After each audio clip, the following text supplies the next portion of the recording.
Things are gonna get crazy!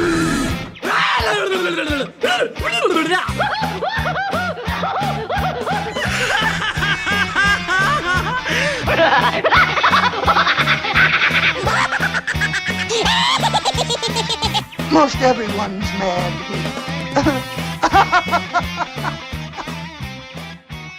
Hello, everybody, and welcome back to another exciting round of AniMat's Crazy Cartoon Cast. How are you all doing, by the way? I hope you are doing wonderful, and I hope you all had a wonderful weekend, and hopefully a lovely Valentine's Day, regardless if you're single or taken or whatever. Hopefully you had some time where you were filled with love. And in case you didn't have as much this year, well, don't worry, I could send some love to you.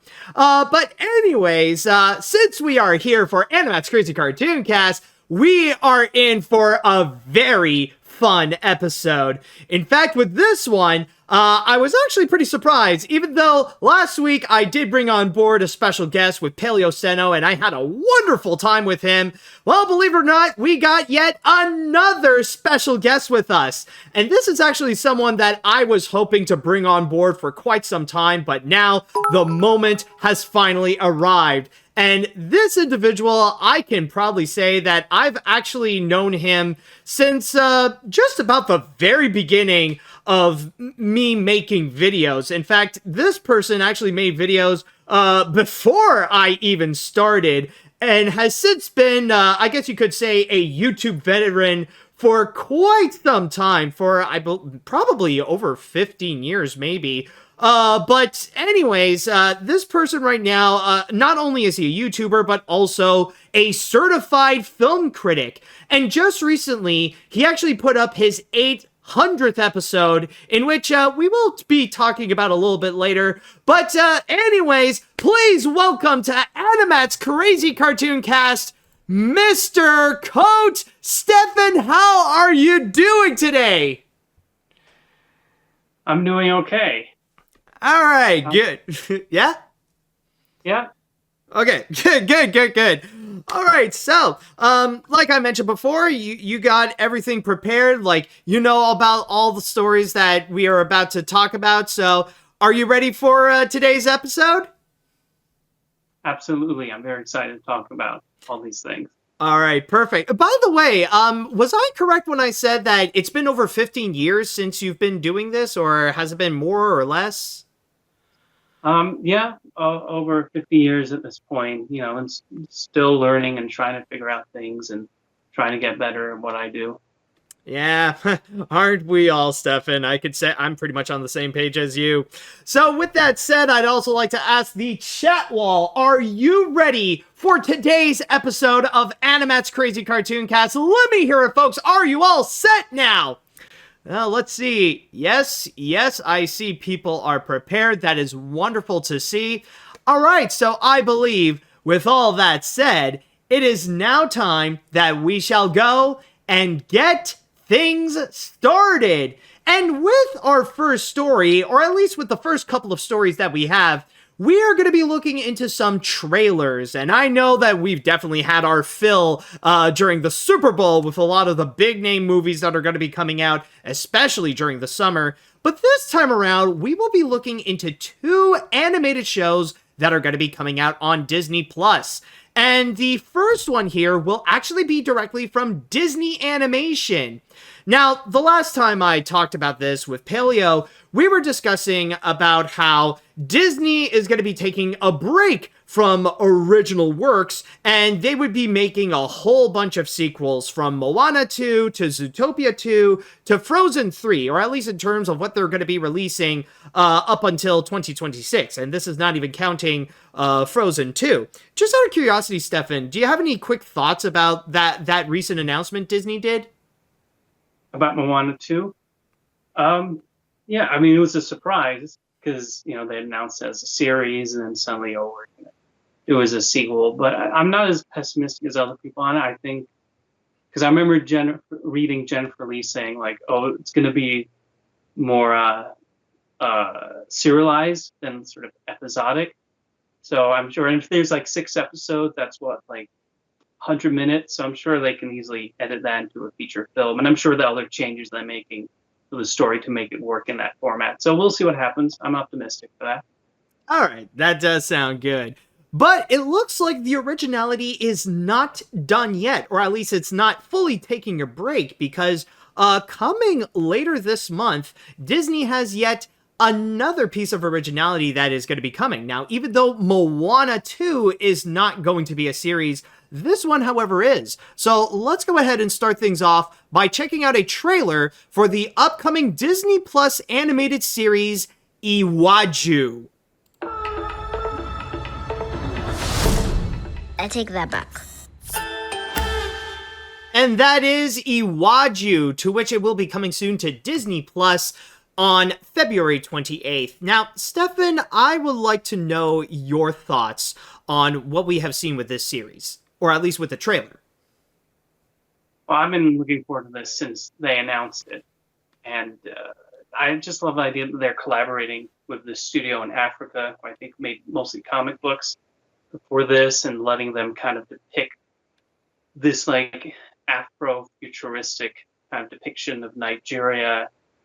And from the trailer, I think it looks really promising. I think the designs look good. The animation looks really good, especially for like a television series and or streaming series, I guess. And, you know, we'll see. I think they said it's 6 episodes, so I think it'll be a fun kind of batch of characters to kind of learn about. And I think it's neat that Disney sort of gave these artists an opportunity to create this show and allow us to see this other vision of Africa that maybe outside of like maybe Black Panther we're not accustomed to seeing.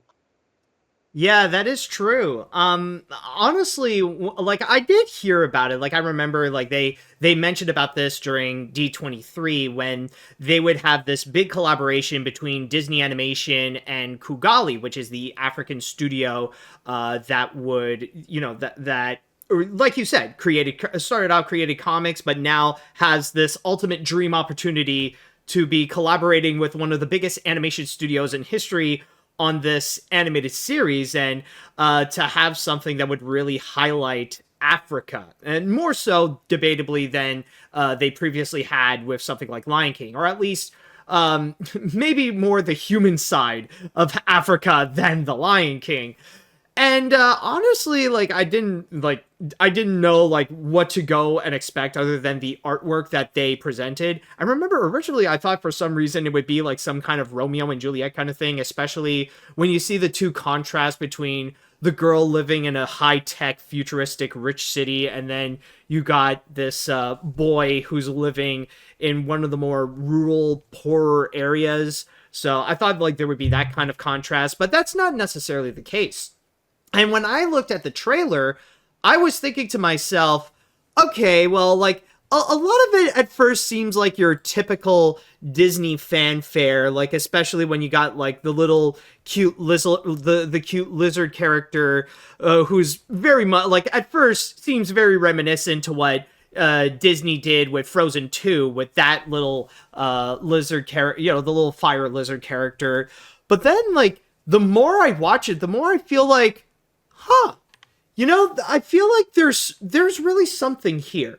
You know, there's something that there's something more that I would say than what you would expect then from the other Disney projects that we have gotten recently. There's something about it that feels fresh, or even compared to not just Disney, compared to like many of the other animated films or animated projects that we have gotten, especially something that is so centralized in this futuristic Africa that can be comparable to Black Panther. So, and honestly, it's kind of like, I guess you could say it's kind of like this African interpretation, like this African version of Big Hero 6, because it blends that theming that parallels to Black Panther, but then you also got a little bit of that classic Disney style storytelling that is rich with characters as well, where you got like your heroes, you got your friends, and then you also got your villains, whom honestly I'm very curious about with the bad guys that they have here. Like, there's a part of me that wonders. It's like, okay, like, there's something about these guys that we need to pay attention to. Wouldn't you? What do you think? I think I'm very interested to sort of see the villains and how they're kind of depicted. I think Disney, for a while people are kind of complaining, oh, Disney is doing these kind of twist villains or like stories with no villains, even though a lot of the time I feel like, I can't imagine, like, Encanto didn't need a villain, or, Ralph Breaks In that needed a villain. Sometimes you don't need a villain. But, if they can come up with really fun villains again that fit the story, and these could be it. And they could prove, if they prove a threat to the main heroes, and of course we'll learn probably what their motivations are and what the heroes' motivations are and how those kind of combine. Yeah, no, I definitely do get what you mean. Yeah, like, I mean, they did start getting back into villains, especially recently with King Magnifico from Wish. And now, like, we got this one to go and add to the mix that, that would be interesting, considering that technically this isn't necessarily a Disney movie per se, but this is from Disney Animation, and even though it also is a collaboration, I wonder, are we going to count this guy as part of the official Disney villain roster? I mean, maybe. I mean, I thought one of the sort of neat things about Once Upon a Studio was that it wasn't just characters from the features; they included ones from like shorts and a few other Disney animations on. So I think, they might consider these sort of part of the overall canon, and it is something new for Walt Disney. They have their television department that made things like DuckTales and Gravity Falls and things like that. But this is kind of new territory for Walt Disney Animation to do a full series and collaborating with this other company in Africa, and how their kind of sensibilities mix and match and how that all comes out. So I'm excited about that. Yeah, that is true. And even looking back, like Disney Animation specifically has done some legitimate television works before, and case in point, they've done the Prep and Landing specials. Technically, those are made for television, and like they managed to do well for themselves. And like they even had like a quick cameo just after you see Cody and Elliot flying high. So yeah, I guess like we could pretty much count that in the roster, in the Disney roster here.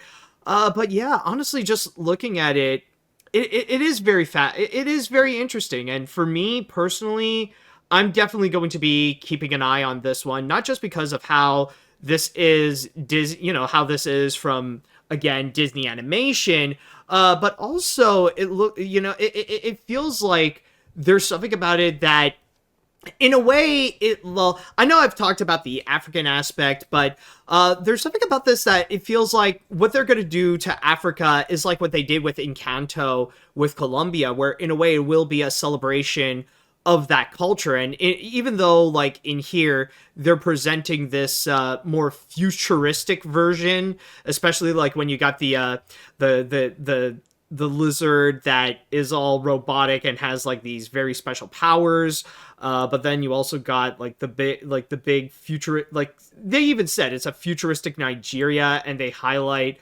some of the big, some of the larger areas, some of the smaller areas. Honestly, I feel like, okay, you know what, this is going to be something where it will be transporting us to this very unique world that honestly will have that great Disney magic touch that we all know and love. So yeah, I think this one has potential. And I think it's just neat that, it's an example of how these studios are trying to sort of boost their kind of representation in what they're producing, and this, I think, could be a great way to learn more about, because we all, it's Africa, we kind of get one image of it through a lot of movies and shows, and this allows kind of a different image that kids can then learn about, like certain artistic aspects of it and cultural aspects. And I think that's always the neat thing when you see an animation studio do a movie about another culture and working with people of that culture, like you mentioned Encanto, but Moana, I thought, did that really nicely with the Polynesian culture. Yes, that's true.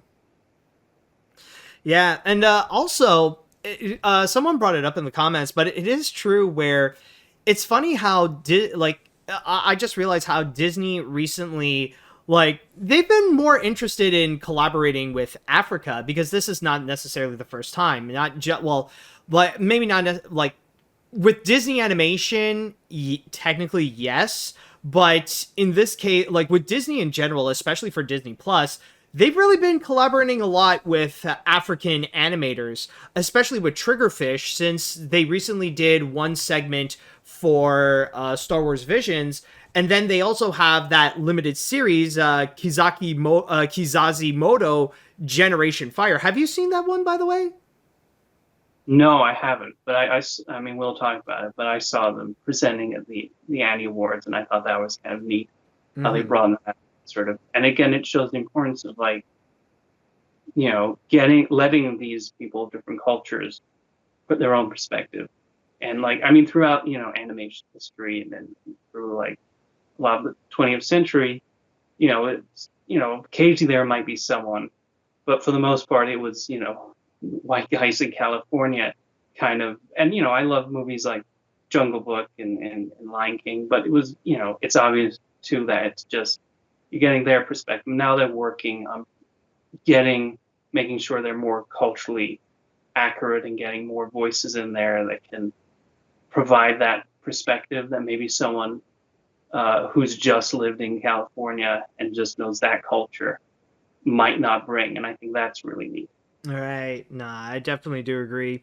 So overall, I think we can both agree that we are pretty excited to see what Iwájú has in store. And if you are interested in checking out the series, then keep in mind it will be coming out on Disney Plus on February 28th. I believe it's February 28th. I just want to go and double check on that. Yes, okay, I got that right. It is February 28th. All right, so with that said, I'd like to pass this on to the chat wall, and I'd like to ask you all, what do you all think about the trailer of Iwájú? Are you guys excited for this? Do you have any concerns? Actually, and I will go and on top of that, I will go and write down on a poll here. Just give me a second. Where is it? Okay, so let me just say, so here, I'm just gonna go and make a poll here. Are you going to watch Iwájú? And then I'll put down yes and also no. All right, so put up the poll. So let's see what the chat wall has to say here. Let's see. I'm excited for this series. I've been dying for a long-form Walt Disney Animation Studios series since Disney Plus started being a thing. Sure, Baymax and Zootopia Plus are somewhat scratch that itch, but this is something totally new from the studio. It's fresh, it's bold, it's creative. Now we just need the people who keep complaining about Disney isn't making anything original while refusing to see Strange World, Elemental, and Wish in theaters, but to actually go and watch it. Well, then again, if these people actually go and watch it, they're still going to complain regardless. They'll always try to look for something to complain about. All right, let's see. This Iwájú miniseries looks pretty interesting so far. It does carry that Black Panther vibe with its futuristic technology, world building, and its culture as well. I'll definitely watch it when it comes out, so if anyone has seen or enjoyed Kizazi Moto Generation Fire, then this could be it for you. All right. I love when Disney Animation does something completely different, which is making an original series and teaming up with Kugali Comics with this show. I do think this could potentially be awesome. Knowing Disney Animation for a while now, I know they will do their best with this show, and also see what the Vancouver studio could do. Also gives us a great idea what they could do with Moana 2. Again, I love the idea that Disney Animation is working with other studios like this. Yeah, that's also another thing that I don't know if it's been confirmed, at least in regards to Moana 2. Is that movie being done by the Vancouver studio, or is it all carried on to the Burbank studio for them to go and animate it? It seemed to be implied they were animating Vancouver, but I'm not 100% sure. I'm sure there's work being done. I mean, it could be like, Lilo and Stitch and Mulan, where like those were done at the Florida. Yeah, yeah, I do get what you mean. Like that kind of collaboration. Yeah, makes sense. Let's see. Well, hot damn, that was amazing. Not only does the world of more futuristic Nigeria looks phenomenal, but the animation itself looks top notch. The two leads have a great rapport with each other, and the lizard dude is surprisingly pretty fun. So I'm gonna give it a go. Also, apparently, part of this were animated by Disney's Vancouver branch, and needless to say, I can't wait to see more from them. All right. So even Iwájú is also partly animated in Vancouver. This trailer really caught my interest. This really does seem... Actually, just want to double check if that poll is actually complete. Oh, actually, it's close to completion, and apparently the votes are in. And it looks like the majority of you have said yes, with 79% saying that you will. All right, very interesting. Very nice. Anyways, back to what I was talking about. This trailer caught my interest. This really does seem very unique compared to other Disney animation projects. It definitely does give me Black Panther vibes. The visuals are very impressive, and it's just nice to see Disney Animation continue making original content. So overall, I'm definitely looking forward to this. All right. Let's see, any other comments? This looks more like a combination of Black Panther and Star Wars, but animated by Disney, and yet it does look decent enough. Though I wouldn't say it's going to be one of Disney's biggest masterpieces, but we'll have to see for sure. And someone said in the chat wall that this is made in a collaboration between Disney and Cinesite, but overall I am curious about this series. I wouldn't say I'm hyped for it, but I believe this might start fresh. By Cinesite. Honestly, I haven't heard about that, but that could be possible. That I didn't know. Would you, or? I think I saw something about Cinesite working on it. Okay. And they do a lot of animated television shows for I think they've collaborated with DreamWorks a few times and a few other ones. Yeah, I know Cinesite has done a whole bunch. Like, they even did a lot of animation. I know, like, they did the Star for Sony. They did the Addams Family movies as well. They also helped out on Klaus. I know they've definitely done a whole bunch of stuff. So, I don't know. It's still pretty new hearing about Disney Animation collaborating with others, and especially with Cinesite. It's like, oh, really? Okay, then. All right, I think I'll read one more comment before we go on our first break. I would agree with you guys. This series has a lot of potential. As someone who's very fascinated with African culture, Iwájú has a lot going for it. The animation is fantastic, of course, coming from Disney Animation. The Lion King reference is cute. Wait, was there a Lion King reference? I think I missed that, actually. Oh, no, wait. Oh, I laugh at the face of danger. Duh. Sorry. And the little lizard is just adorable. It's really sad that Disney ran out of ideas for their films, but thankfully they didn't give up fully just yet. Might give Iwájú a watch when it premieres. So, once again, just to remind you all that Iwájú will be coming out on Disney Plus on February 28th, and it is nice to see that there's a lot of enthusiasm for it. Alright, so now we're going to go on to our first break, and when we do return, we will go into our next trailer, into a different Disney animated series, or at least a Disney Plus animated series, but this one, I think it's safe to say, has a lot more hype going on. And we are back. Now, for our next story, yes, we do have another trailer, and yes, it's another Disney Plus animated series. But this time around, a lot of people have been talking about it, and a lot of people have been hyped for it. And Stefan, I would like to know, have you watched the X-Men animated series from the 90s? Yeah, I have seen it. I think it's great. I revisited some episodes on Disney Plus, and I think it's still holds up really well. I think it's a kind of neat example of that kind of period, along with kind of Batman the Animated Series of those early 90s hero cartoons, and obviously it was influential, and I think on X-Men as a whole, like I think it was also influenced on the live action movies, and yeah, I think it's great, and I'm curious to see them bring it back for this new show. Yeah, I will admit, I haven't watched a whole lot of it, but I remember as a kid, I saw some of the X-Men. It's definitely thanks to that series in particular how I even got familiar with X-Men in the first place. Like, I saw some episodes, and they were pretty cool.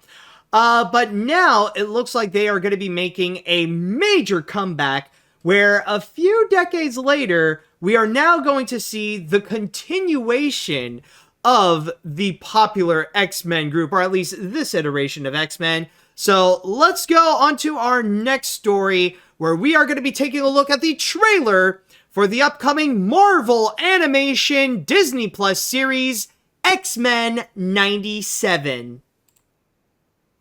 Watch the series finale of X-Men next Saturday morning. Check your local listings.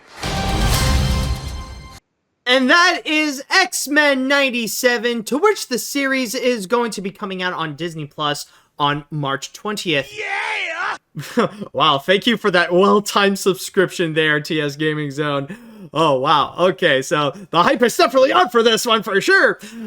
So, Stefan, I would like to know your thoughts about what we have just seen with this new update to the classic X-Men series. What are your thoughts on the trailer? What kind of stood out to me the most with the trailer was the animation style. It seems they're really sticking closely to how the original series kind of looked, with sort of the character movements and the look of it, and they look like they're being very faithful to it, and it seems there's a lot of affection for the original series. And then I was looking at the voice cast, and they got most of the same people back to do the voices for, and that sort of, it really showed that they recognize, okay, the original series is a massive fan base still, and while still kind of making it work for like new audiences, and I like that they're also kind of keeping the 90s setting. I'm sure they're gonna have fun with that. Yeah, I definitely do agree. And with the animation, someone in the chat wall even mentioned how it is Studio Mir who's going to be animating X-Men 97, and they said that they are going to do their best to try to stay true with what the original did back at ACOM Animation. And you could definitely tell that there's a lot of heart put into it in order to make sure that the spirit and everything that people loved about the original X-Men series is there, including bringing back a lot of the original cast, in order to keep that authenticity as much as possible. And it is true that when it comes to the animation, there's a lot of it that is very reminiscent to what was previously done in the original animated series. But at the same time, there's no denying that there is a bit of a difference as well. But it's not to say that this is bad animation, and I completely understand, because the way people make animated shows in the 1990s is completely different than how we would do it right now. In fact, I would say with this style right over here, it reminds me a lot of that mock anime style. And when I say mock anime, I'm talking about things that are reminiscent to stuff like what we've recently had with Invincible and also Avatar: The Last Airbender, where even though it's not animation that is made in Asian countries like in Japan, you could tell that there's a lot of work that is put into it as if this was an anime. And even in here, you could tell, just the flow of their movements, it's almost, I wouldn't say it's completely anime-like, but it is something that is emulating a bit of that anime style, even with how some of the frame rates are a little bit different. In a way, it's like the design of the characters are more valued more so than the movements, but when the movements also take priority, then it's time that you go and see some really epic action. And I mean, this is X-Men, for God's sakes. I'm sure there's going to be a lot of beautifully animated action that will be seen throughout. But Yeah, like in terms of what we got with the voice cast and especially with the animation, there's a lot of it that does stay true with what people know and love from that original X-Men series. And also, I do think it is also worth mentioning, but of course, as it is something that is from Marvel or the internet being the internet, there is a little bit of controversy with it, specifically with the fact that there is this one character apparently has been confirmed to be non-binary, and apparently, of course, when there's when there's something that is outside of the conservative norm, then people just go and completely flip their lids. Stefan, you've heard about this controversy? Not too much, but I do know what you mean. Where a franchise is revived or something, people kind of complain, oh, they've made it all political or woke, and it's like, especially like it's the X-Men. That whole thing is they're discriminated against. That's their big thing. And Marvel Comics, like if you read a lot of, Stan Lee's, editorials that he would do back in the day, he was very much like, no, I hope these comics kind of send a message that people get something out of. And if you don't like that I'm pushing these messages, you can like read something else. Like that's always been ingrained in Marvel Comics. So it's frustrating when people complain when a modern Marvel production has these elements that have always been there. Yeah, that is true. Honestly, like, I think X-Men is the greatest example of how these culture wars or, like, these woke battles that keep happening on the internet are both absolutely pointless and stupid. Because, number one, people on the chat wall have helped me out, but they have mentioned how it's the character Morph who is actually non-binary, and Morph is the shapeshifter. Which, honestly, if you're going to be complaining about a shapeshifter being non-binary, then honestly, you're just an absolute idiot, because shapeshifters have always been non-binary for literally millennia. Like, not years, not decades, not centuries, but literally millennia. There has been tons of mythologies that would go and present shapeshifters, or they would even present gods as non-binary people. And a great example of that is the Norse mythology, in which most, if not all shapeshifters in there, including the trickster god Loki, is actually non-binary. Because if you could transform into whatever you want, then of course, like, you could transform into a man or a woman. So what your default gender is, well, I guess it doesn't matter, because, well, I mean, you can pretty much shapeshift into whatever you want and whatever gender you want. So in that regard, gender in that case for shapeshifters does not matter. So with non-binaries, it's been a thing, and it's always been a thing for a long time.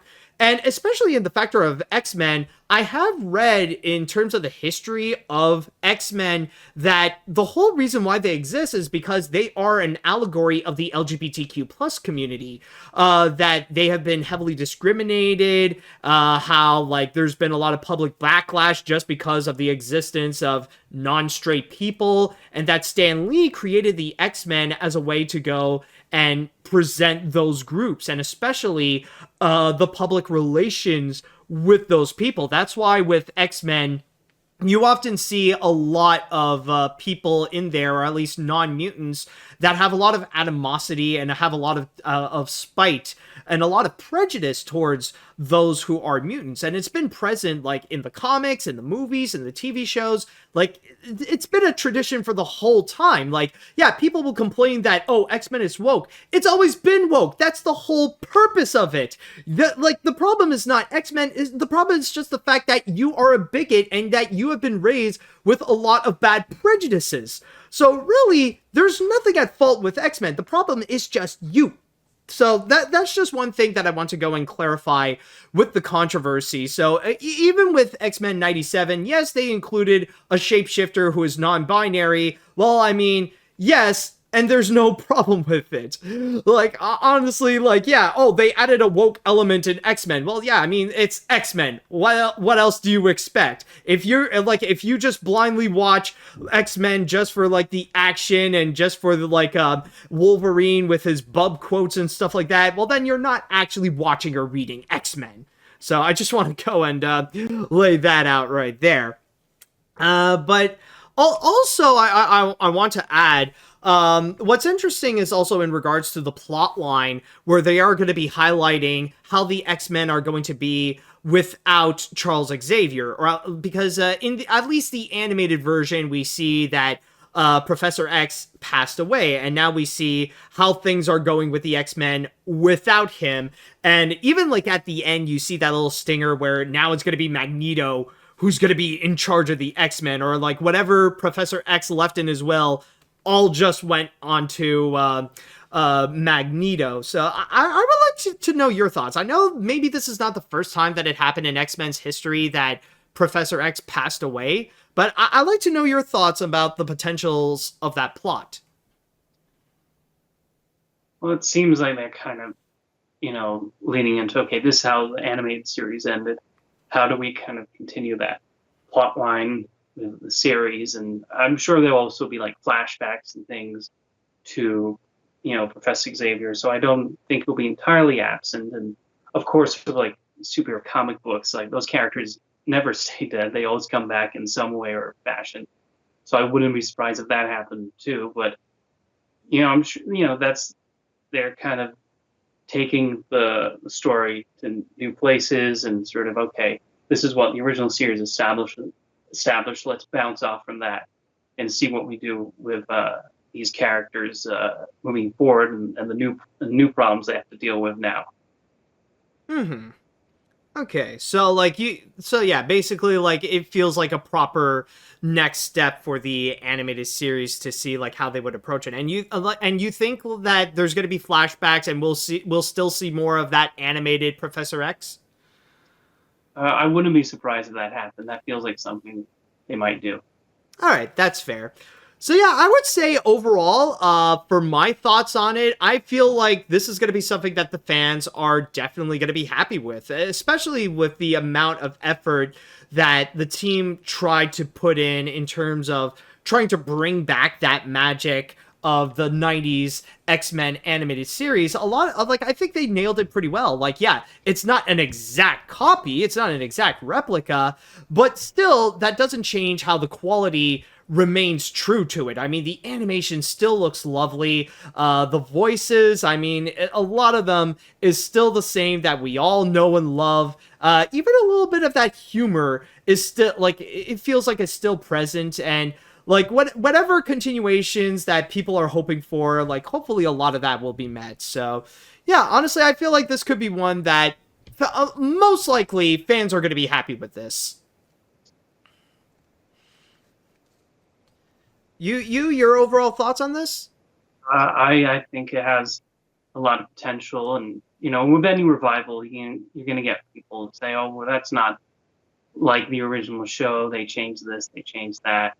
It's like that happens with any revival, but if they can get the characters down and the themes are explored well, and the action is well done, then I think it will be a success. All right, sounds good. So once again, if you are interested in the X-Men 97, then keep in mind it will be coming out on Disney Plus on March 20th.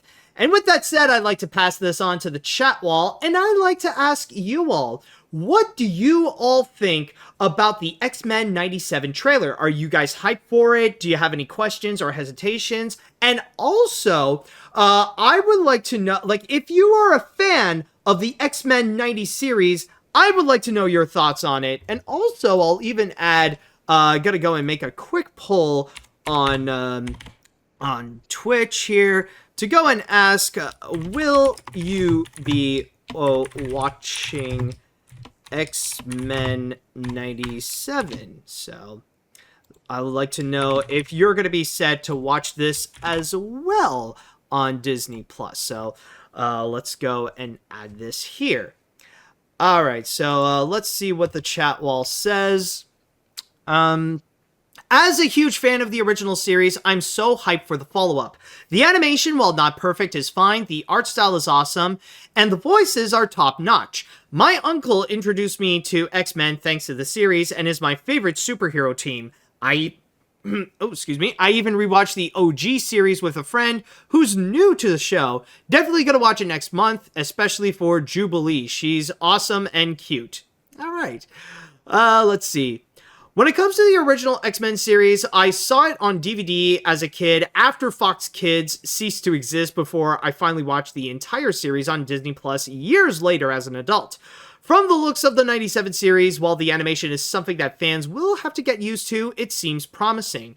But I do hope the story and the action can get me engaged to see if this series is good or not. Also, I saw some are complaining about Wolverine's voice being different, despite reprising his role, but older.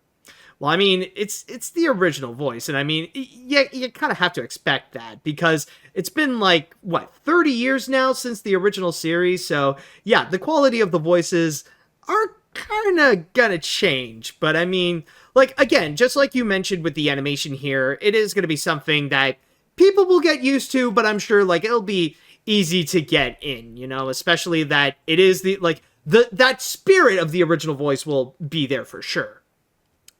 Let's see what else we got. I'm a huge X-Men fan, so this is going to be a fantastic watch. Wait, can I use the word for the X-Men, or is that the other guys? The animation looks great, expertly creating to look like the original series to a T, and the fact that they got the original cast back is great. I am going to give it a watch, but what is up with those grifters calling it woke? Bitch, X-Men invented woke. Roll your ass up and touch grass. Yeah, I mean, like, it's just cheap content. That's all they want to do. That's really all it is. It's just constant whining in order to inflate their bigotry, and just and you know, it's just like a cheap way to try to sneak in some hate speech onto like their content. But anyways, Goosebumps, Animaniacs, and now X-Men. All Disney needs is Power Rangers, Cyber 6, and Digimon, and they'll have revived all the best Fox Kids shows and streaming shows. I mean, obviously, they can't get their hands on Batman the Animated Series, but what can you do? This looks like it will be a phenomenal series. I love how they're keeping the animation true to the original show, but updating it to modern standards. Also, Stefan, regarding the controversy, let's just say I envy your blissful ignorance. So I guess you got lucky there, Stefan. Oh, let's see what else we got. Looks awesome. I am honestly surprised they kept the 90s character designs, and those are really complicated and very much made on cells. I find it funny and weird to look between the two art styles from the 90s cells and modern digital ink. It is intriguing. That is definitely true. I mean, like, they do have more complex designs, but I guess there is a bit of a difference between, like, what they did back in the 90s with the cells and then nowadays be done in digital. But again, they still did quite a beautiful job with this. I mean, like, the colors feel like they still stay true. They're still very rich. And even the type of shading that they do, like, again, I feel like one thing that they did very well is making sure that everything stays true, and especially the effects. I mean, that's like a completely different thing. They could have easily updated what they would do with the effects, especially for a series like X-Men. But so far, I gotta say, like, again, that's another component where you could tell with the animation, they still want to stay true to the original series. So they do have that going for them. Let's see what else. What other comments would there be? I think I might read one more comment and then we're going to jump on. Okay, maybe two more comments actually. And then we're going to go on to our next break. I have never seen the 90s X-Men animated series, so I think this wouldn't grab my interest more than people would have nostalgia with this series. However, this does not mean I think X-Men 97 so far looks bad. The animation looks great, and I think it would satisfy the fans. I just don't think the series is for me. I'm just going to stick with Invincible on Amazon. By the way, people, I honestly kind of forgot. If you saw the poll that I'd done, could you remind me of the results? Because it honestly slipped my mind while we were discussing about this. But anyways, I really did enjoy the original X-Men cartoon when I was a kid, along with the Spider-Man cartoon of the 1990s. Once again, these anti-woke folks idiots are being idiots without understanding what X-Men are as a theme to people who are very different. For some reason, the writers for the show recently followed me on Instagram. I can't wait to return back to the 90s with this show. All right, so once again, if you are all interested in checking out X-Men 97, then the series will be coming back on March 20th. And we are going to go and take another break, and when we do return, we will go and, well, I guess it's safe to say from this, from then on, this episode will be entirely Marvel-themed. And our next story will debatably be the biggest Marvel news story of the week. So stay tuned for that. And we are back. Now, for our next story, we're going to go and have a bit of a bonus miscellaneous where maybe this is not animation related, but it is a very nice transition going from the X-Men to another beloved Marvel superhero team. And Stefan, I would like to know your thoughts in regards to the Fantastic Four. Have you always been a fan of them?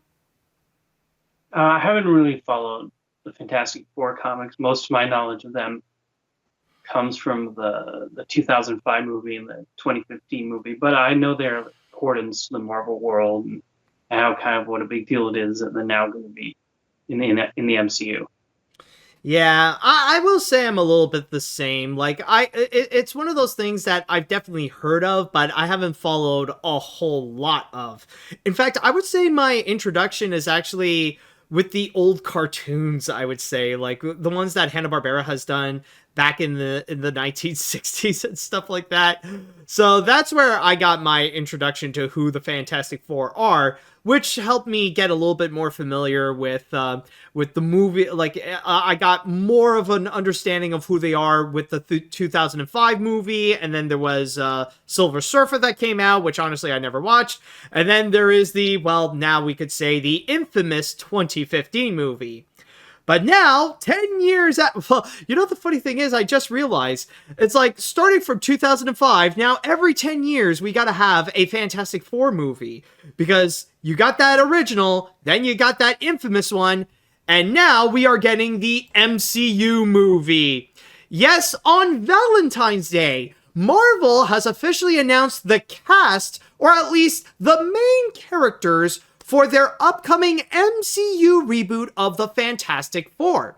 And just to go and read you here from my source on Variety, they have revealed that the superhero quartet, by the way, reading from my source on Variety, I think I've already mentioned that, but anyways, the superhero quartet, the first characters created for Marvel Comics by Stan Lee and Jack Kirby, will be played by Pedro Pascal as Reed Richards, aka Mr. Fantastic, Vanessa Kirby as Sue Storm, aka the Invisible Woman, Joseph Quinn as Johnny Storm, aka the Human Torch, and Ebon Moss Backrack as Ben Grimm, aka the Thing.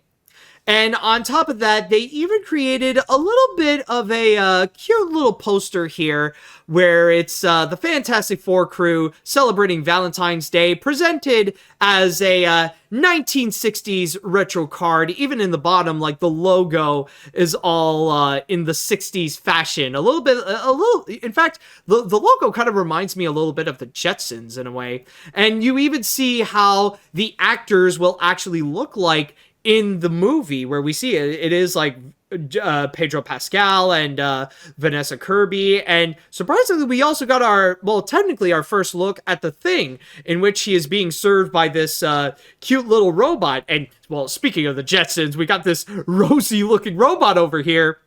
And of course, this article did remind us about who's going to be working on this, as well as the release date, in which they did mention that Matt Stuckmann, who previously worked on WandaVision and Monarch Legendary of Monsters, is going to be the director, and will be following a screenplay that is made by Josh Friedman, Jeff Kaplan, and Ian Springer.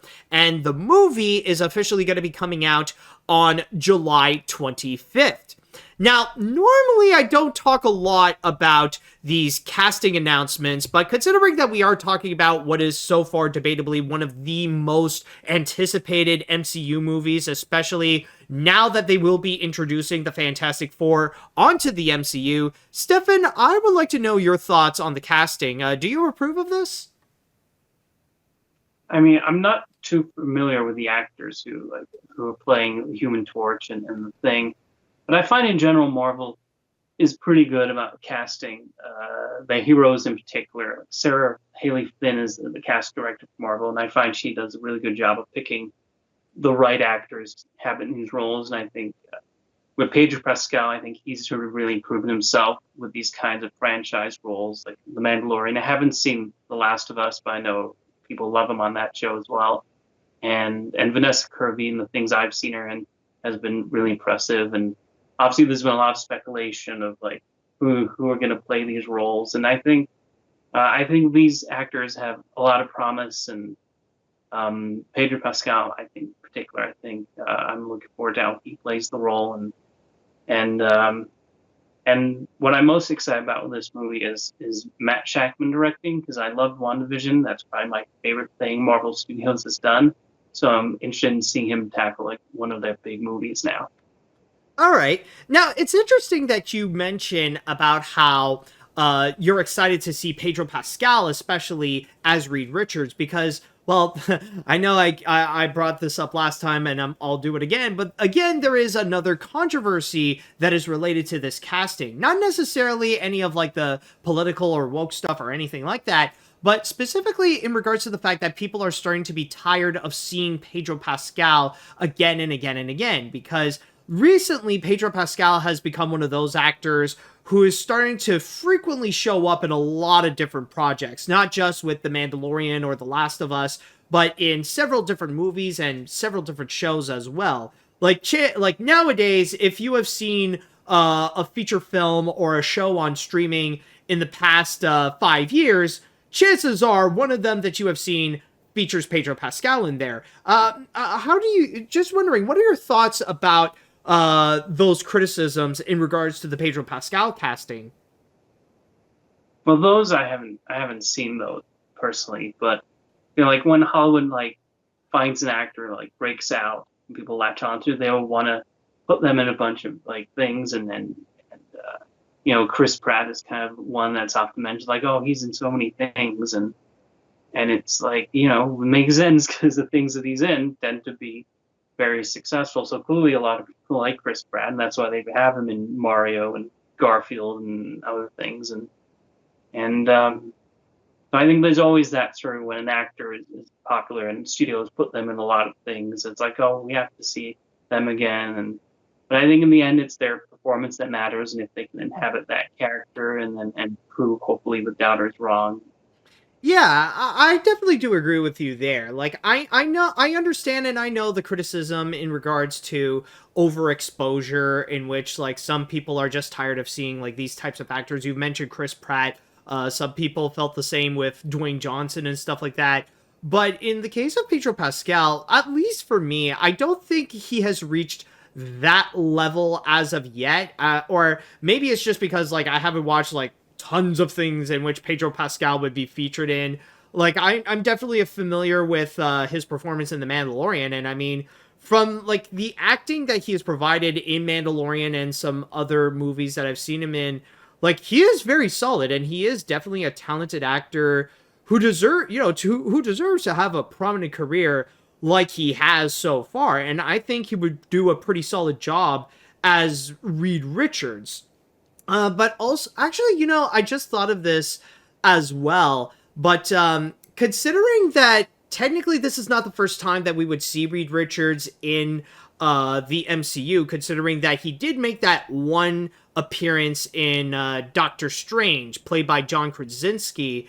Do you think, like, at this point, now that we are going to be getting a new Reed Richards and being played by Pedro Pascal, do you think, like, I know that you've been pretty positive with Pedro Pascal, but do you think they did a good casting with him, or should they have stuck with John Krasinski?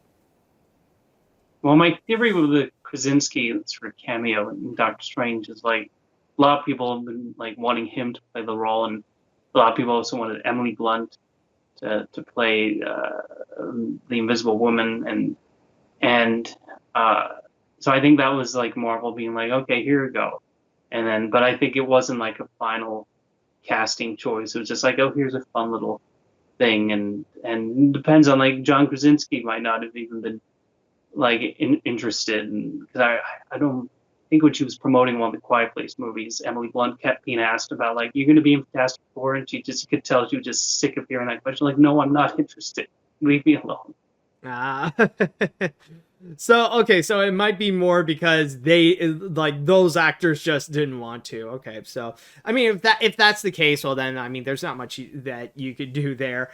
No, but yeah, honestly, I feel like so far the casting does look promising, and like you, I'm not too familiar with all the actors, but I think there's also a little bit of a blessing. As an actor myself, I think it's very nice to see actors who are not big names, who are not like people that not many people know, and yet they would get these iconic roles. You know, like I feel like that's kind of like this wonderful opportunity that you would see, like maybe not newcomers, but people who are, people who are not among the big name celebrities, that suddenly they would step in and suddenly like their career is going to get a massive boost, and they'll have like this one defining role that many people are going to get. Like, this is a practice that Disney has done and technically still do for so long with many of of their classic characters. And now seeing that we are getting people, including like Joseph Quinn and Eben Moss Bacharach, gonna be playing iconic roles like John, like the Human Torch and the Thing. I think that's going to be fun. And also, one thing personally that I think is actually great, and one thing is very promising, is actually the Thing. Because if this is what the characters are going to look like in the final film, then honestly, what I'm excited the most is to legit see the Thing now presented as the Thing. Because that's been my criticism, like, amongst several others as well, with the 2005 film and the 2015 movie. It's just that I find that the Thing doesn't look like the Thing. Okay, like, it's kind of excusable for the 2005 movie, because that was still the dawn of modern superhero films. Like, okay, in terms of that, I do understand where you have to do some creative liberties and try your best to find a good film adaptation of the Thing. But then you also got the 2015 movie, which, like, I don't know what the fridge they were thinking with that design. It just doesn't look great whatsoever. Like, it looks a bit more gross than it actually does look like a person that, like, has this entire rock body. But then you would have this design of the Thing where I feel like, you know what? This is exactly who I think of as the Thing. It looks like they're going back to the roots of the Fantastic Four, and they're sticking to a character, they're sticking to the original design of the Thing. So that is one thing I will say I'm very much excited for. And even in terms of like the classic cartoons or other adaptations of Fantastic Four, one thing I am excited to see is in regards to the Thing, and hopefully Eben will do his best to do justice to this character. So that's one thing I'm the most optimistic about. Just wondering, you don't have any thoughts on? Do you have thoughts on the Thing or his design or anything like that? Yeah, I think the tricky thing that like a lot of filmmakers had is like, because he's a big kind of rock guy. It's like, how do we translate that design to a live action movie? And like the 2005 one used makeup, and then because I think technology wasn't quite at the point yet to do it with like CGI effects, and then of course the 2015 one did use CG effects, and I'm sure they're gonna try and like, I'm sure it'll be like motion capture. That's how they'll probably do it, that character. And I think technology is at the point where they can make that look believable on screen, but depends on how it works. I think Marvel, there are Marvel movies where kind of effects kind of a little dodgy, and there have been like stories about how so many of the visual effects artists on Marvel movies are given like so much crunch time, and that can affect. Like, I thought Quantumania was kind of ugly to look at, and I think that was that. But then you look at Guardians of the Galaxy, it looked great. The effects are fantastic on that movie, especially Rocket Raccoon. So you never know. So hopefully the Thing does look great, and they actually like give the effects artists the time to make the effects look as good as possible. Yeah, and I mean, hopefully things can look up for the visual effects artists, especially, I heard recently they have been, at least in terms of some of the some of the studios who work on the visual effects for Marvel, they have officially been unionized. So at least they will have better treatment, and at least like they won't like hopefully this will mean that they will be facing less time crunches than they previously have, so that we could have more Rocket Raccoon and less of MODOK, you know what I mean? Oh boy. But yeah, overall I will say that personally I don't really have much of a problem with this casting. I can imagine Pedro Pascal is going to do great, and it's nice to see that this is not going to be necessarily an all-star cast, and that we are giving lesser-known actors a stronger chance to go and play these iconic roles so that they can have, like, a massive boost in their careers for that. So, I wish all of these actors the best of luck, and that we will wait and see with how their performance is going to go next year on July 25th of 2025. All right, so with that said, I would now like to go and pass on to the chat wall, and I'd like to ask you all, what do you think about the casting for Fantastic Four? How do you feel about Pedro Pascal and Vanessa Kirby and Joseph Quinn and Eben Moss Bacharach as Reed Richards, Sue Storm, Johnny Storm? Is it Johnny Storm? And the Thing, Ben Grimm. Yeah, it is Johnny Storm. Okay, I got that right. All right, so let me know what you think there, folks. Oh, let's see. What do we got here now? I have seen the first two Fantastic Four movies and the 2015 reboot movie, and almost all of them sucked, especially the latter, which is one of the worst superhero movies I have seen until Madam Web, which we will talk about soon. For this casting announcement, even though there are some worries about Pedro Pascal's overexposure, it looks promising, but will it save the MCU along with Deadpool 3 after the bad reputation for the past couple of years? We will wait and see. I mean, that only time will tell on that one. I mean, so far we've seen a lot of promise with the Deadpool 3 trailer, which I've already talked about in the last episode. So, if it will be able to save the MCU at this point, we'll see. We'll just wait and see on that. Let's see now. I've been keeping an eye out for the MCU Fantastic Four, and so far the casting shows promise. Joseph Quinn was great in Stranger Things, and him being Johnny Storm makes sense. Also, to whom it may concern, no, I don't mind Pedro Pascal playing Reed Richards, but I am a little biased that because he is my big man crush. All he needs is a surrogate child to protect like Grogu and Ellie. Before then, we're all set. Oh yeah, that little tradition. Who knows? Maybe they'll find a way to add one. Let's see. We gotta say, it is fantastic. Not only does it have a pitch-perfect cast, particularly Eben Moss Bacharach as the Thing, but I also like the fact that it takes place in the 60s. It's a unique idea that we haven't seen in other MCU films bring on. It helps that my favorite WandaVision episode was the 60s themed episode. Overall, we're off to a great start, and even if it doesn't end up being the best Fantastic Four movie, it sure as hell can't be worst. I mean, have you seen Fan 4 Stick? Let's suit us. What else? What other comments would there be?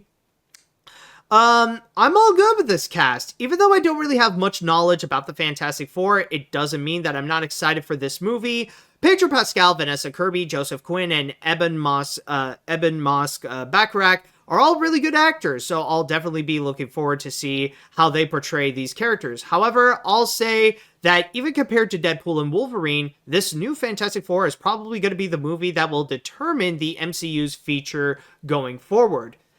Okay, I do get what you mean. That is a very good point, because technically with Deadpool, I mean, like, a lot of the popularity will come from the past Deadpool films, and, like, it is technically part of the MCU, but it won't be like a traditional MCU. It's not like going forward, everything is going to be like Deadpool.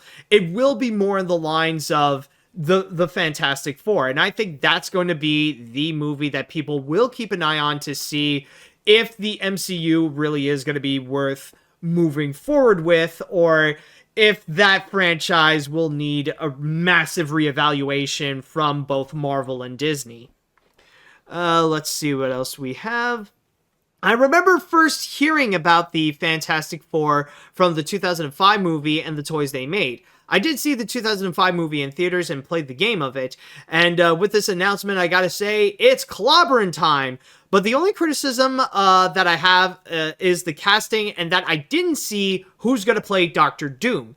But we'll have to see in the near future. Also, don't forget there's also a 1994 movie that's been unreleased. I watched it and gotta say, it is cheesy. Actually, I am curious. Stefan, do you know if it's been confirmed that the villain of that Fantastic Four is going to be Doctor Doom? I don't know. I mean, I can see that.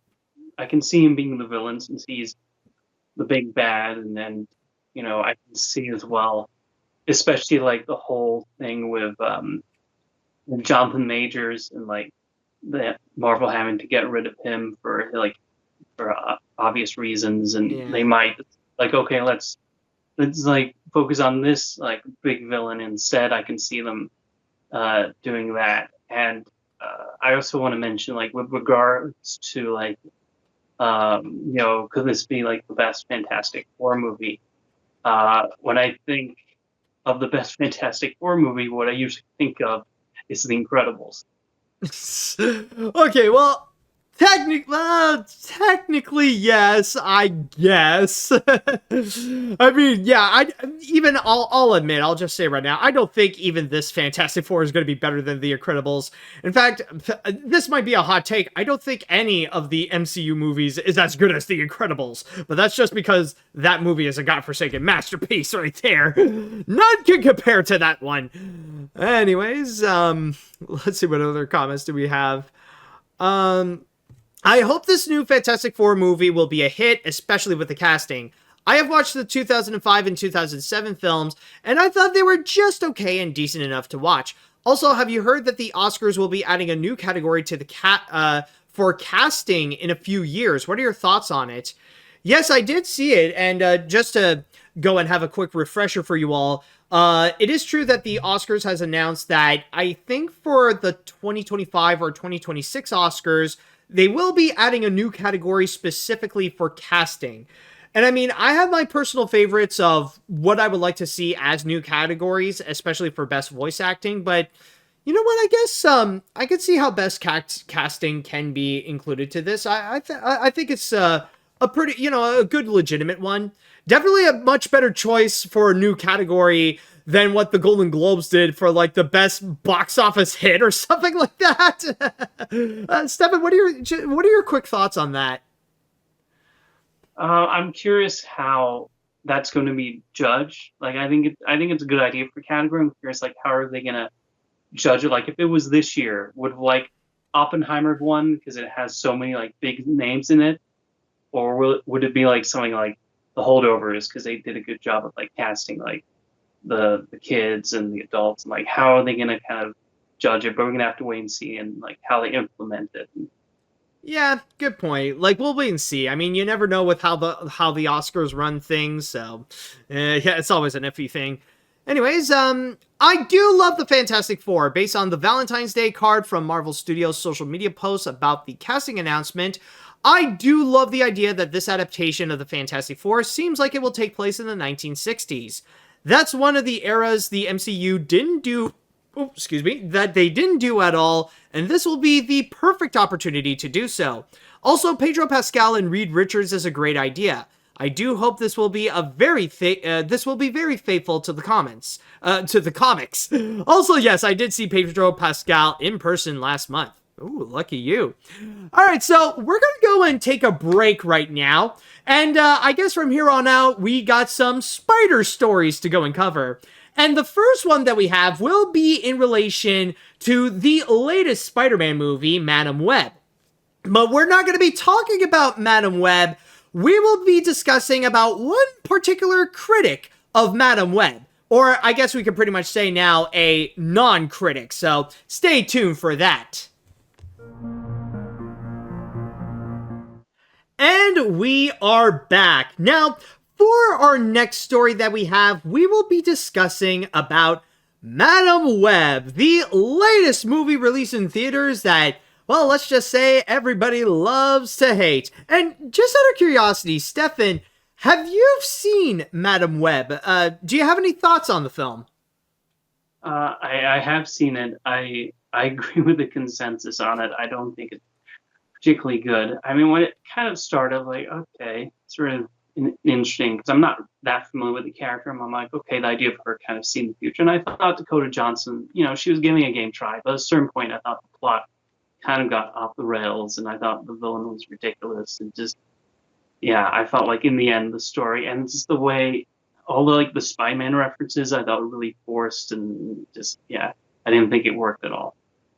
All right, so even you would go and give this a thumbs down. Okay, I see. I understand. I haven't seen it, but based on the things that I've heard about it, I don't know if I even want to see it. But it is nice that you were able to go and actually express your thoughts on this, because surprisingly, not everyone is able to do so. And that is especially the case with Chris Stuckmann. So, chances are you have heard about who Chris Stuckmann is. A well-known YouTuber and one of the most popular film critics on YouTube, with over 2 million subscribers, and has been doing this for well over a decade. But it looks like during the weekend, he has actually stirred some controversy because of the fact that he did not want to go and review Madam Web. And it's not necessarily the fact that he refused to do so, it's more his explanation as to why. And this is specifically from the video that he had created, this one right over here, in which it is called, "I Have to Talk About This."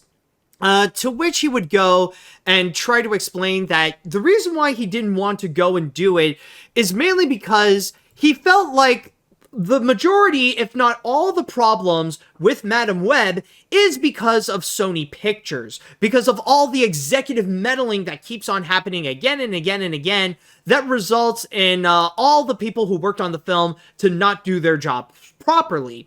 Like, he felt like the directors, the writers, the actors, the visual effects artists, all of those people should not be criticized for the work that they have done. And he felt like, well, they did the best that they could in this case. And he even added that there should be a reevaluation on the way that people approach criticism, how people would go and make these reviews instead of being like all negative and stuff like that. And from there, of course, he would receive a lot of backlash from the internet, in which a lot of people would go and say that, like, a lot of people very much disapprove of the way that he would try to go and describe why he would go and not review Madam Web.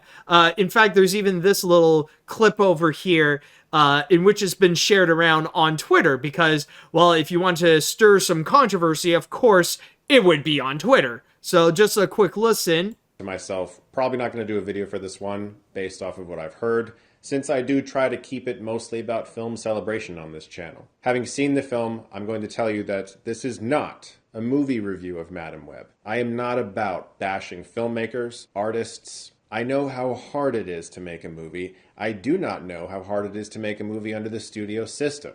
I was able to make an indie film without a giant corporation breathing down my neck, which is not the privilege that S.J. Clarkson had when she directed Madam Web under Sony, which I can only imagine was monumentally difficult. This is not going to be a video about Madam Web and telling you whether or not you should see Madam Web. So that's just like a quick summary of his thoughts, and well, the one thing that the comment that really led to the backlash of the way that he is handling not reviewing the Madam Web. And in this article on Dexerto, they even reference Angry Joe, who he made a video about Chris Stuckmann's approach, and he is not very pleased with the way that Chris is trying to go and handle this. In fact, reading from my source here on Dexerto, Angry Joe stated, Chris, I have to say this, man, after being a follower and subscriber of yours for as long as I can remember, never feel bad or straight out refuse to criticize something harshly when that piece of media deserves it. The second you do that, you are no longer a reviewer, and that's not bashing Madam Web. That's telling it like it is, and you need to continue to do that to maintain credibility.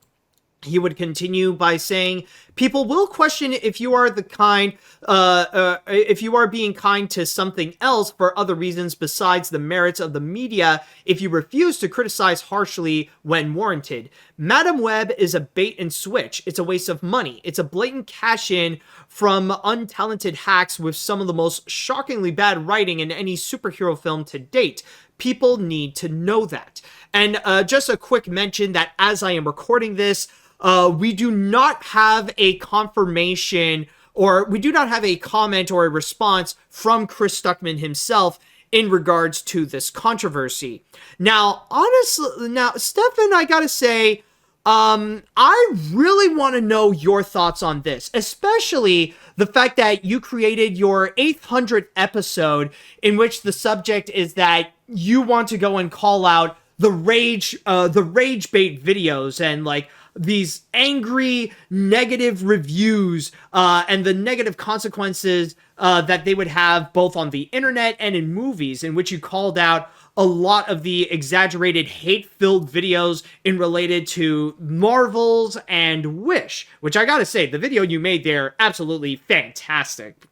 So for those of you who haven't seen it, please, I highly recommend you go and do so. But Stefan, considering that you have made that video, I would love to know your thoughts about the whole controversy in relation to Chris Stuckmann. Well, like a lot of people, I saw that little snippet first. And then, today I watched the whole video, and I feel like some people react to that snippet and thinking like, oh, he doesn't want to criticize anything. He's just going to be nice to everyone. But like throughout the whole video, he criticizes the studio system and how Sony is sort of making these kind of Spider-Man adjacent movies like this and Morbius, and like there's even a point in the video where he even makes fun of the product placement, the obvious product placement in Madam Web. So he's not saying like don't like criticize anything. He's just offering his kind of personal viewpoint of like, there's a way to kind of talk about these movies but without throwing the filmmakers on the bus, especially if you don't know like how many decisions did the filmmakers make, how many decisions did the executives make. Because I find with a lot of, you look at a lot of like movies and the behind the scenes stories, like a lot of them, they don't come out great. A lot of it comes down to they made the decision they thought was the right one, but the audience reacted differently to it. And I felt like that's what he was kind of saying with that. And the thing that you mentioned, sort of the rage bait channels that I've criticized, and the thing that's frustrating about those is just they kind of focus on really ridiculous things that don't matter, or they purposely misinterpret the movie to get a reaction from the audience. Like I mentioned, like I brought up briefly like Barbie in the video, and I found it so frustrating when that movie came out and you had people being like, oh, this movie hates men, and it's like, no, that's not the message of the movie at all.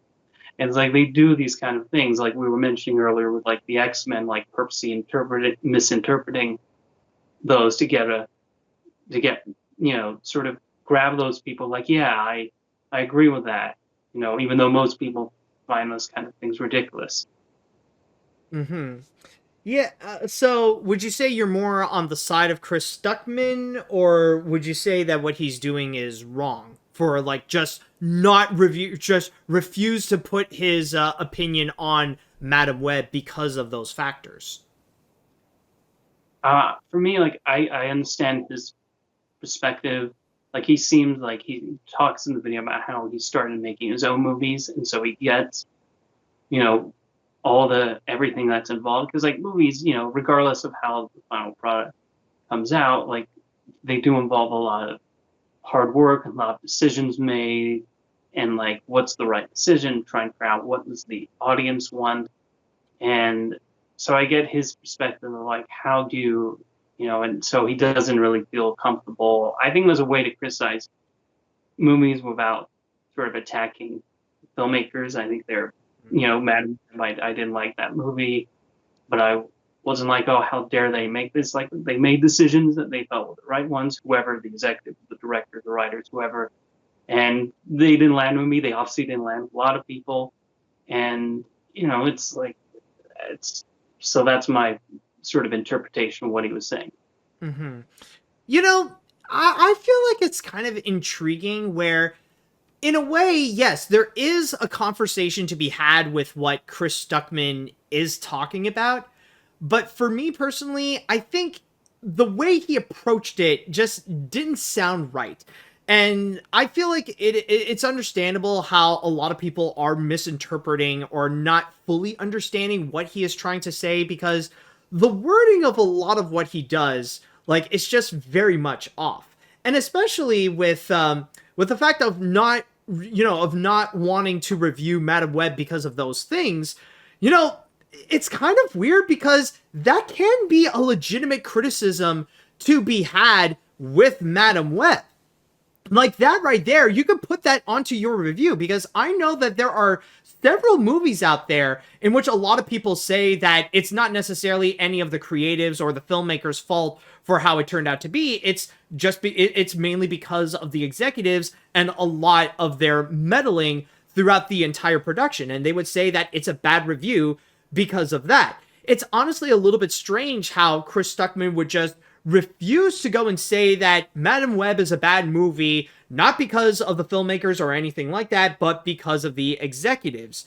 And that's the part where I feel like, okay, it's a little bit, it's not the best approach to this. I don't know if it's like a great idea to go and try to address the situation. But also, one thing that does also add to the controversy is the why. Why is it that Chris Stuckmann is not getting involved with this? Why is he not? Why does he not want to legitimately go and review Madam Web? And some people are theorizing that, well, because he's now also a filmmaker, like, now he's also making movies.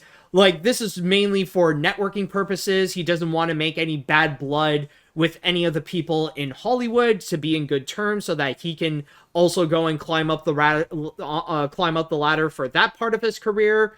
That, or there's also the factor that he is one of the biggest film critics on YouTube. The fact that he has over 2 million subscribers, and that he is in a position where he can comfortably do so. Or I guess you could say that maybe his platform got the best of him, where he thinks that, he's at the point where he's like greater than thou, and he would go and try to change, like, let's try to change things up and be more positive, like he can afford not making negative reviews or any of those rage bait videos that you have mentioned, while everyone else, well, they kind of have to do that in order to survive. I remember seeing a video by Chris Herman in which he actually criticized Stuckmann because of that element. What do you think about those criticisms?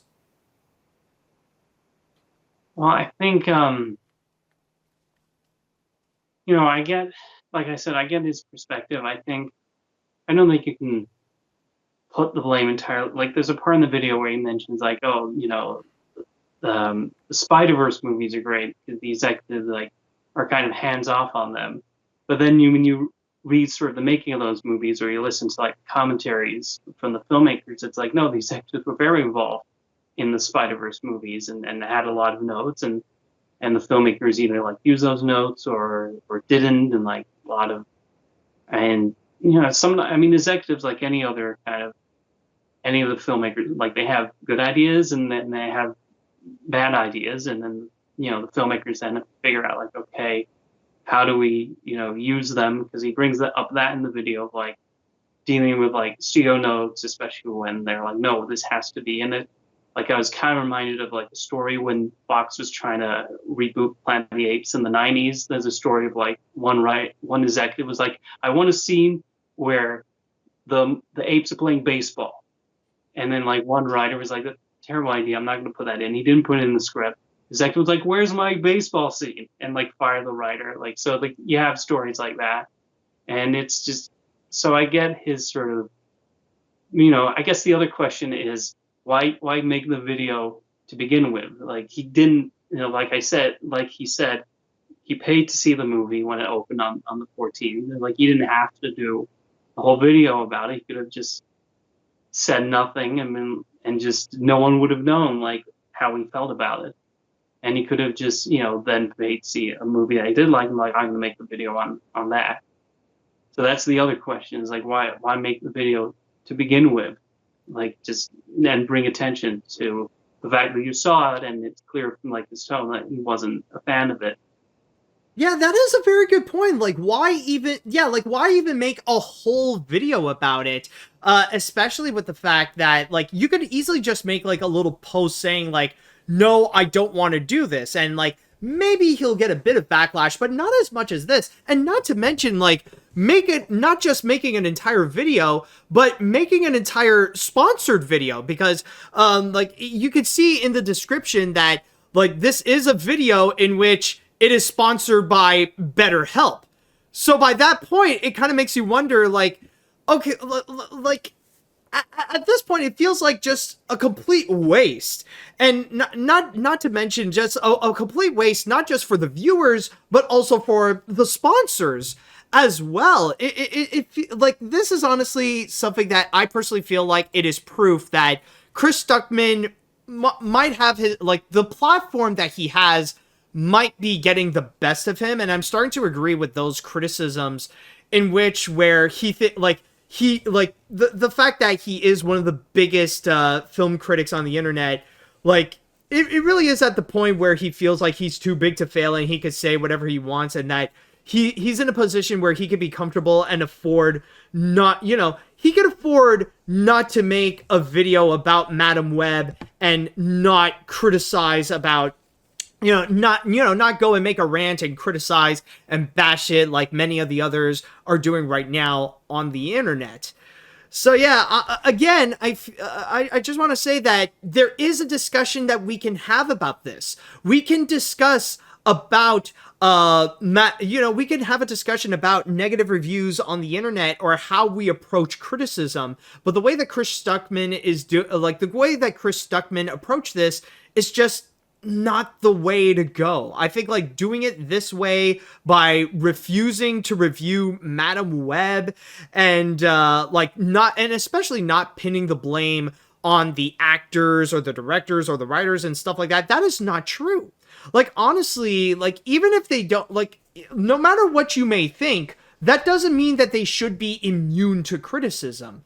Like, honestly, even like as an actor myself, I do empathize and relate to voice actors whenever they would go and do their work. But that's not going to stop me from criticizing what they would say, or say if like what they do is great or what they do isn't that good.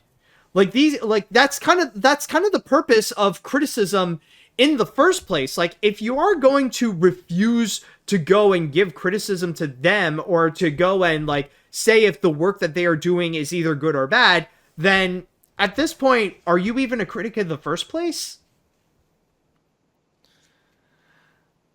Yeah, I think it's, criticism is that tricky thing. Like, you want to give your honest thoughts, but you don't want to, I think it's important to give your honest thoughts, but not insult filmmakers. I think that's the tricky line, and you have filmmakers who kind of look back on their work and like, yeah, I don't think that was the best decision, or they'll say like, I'm proud of it, or like I read an interview last year with John Francis Daley and Jonathan Goldstein, who directed the new Dungeons & Dragons movie, and they were talking in the interview about how when Vacation came out, even though they're still proud of the movie and they think they made a funny movie, like that movie was like widely panned, and critics didn't like it, audiences didn't really respond to it, and they were like, okay, well, for our next movie, which was Game Night, we're going to kind of avoid the things that people did not like about our first movie.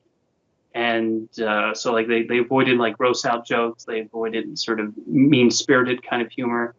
And then Game Night became was much better liked than Vacation. Dungeons & Dragons was much better liked than Vacation. So it's one of those, like, they're still proud of the work they did, but they recognize, okay, this is why people didn't quite respond to it. How do we kind of avoid those same criticisms for our next one?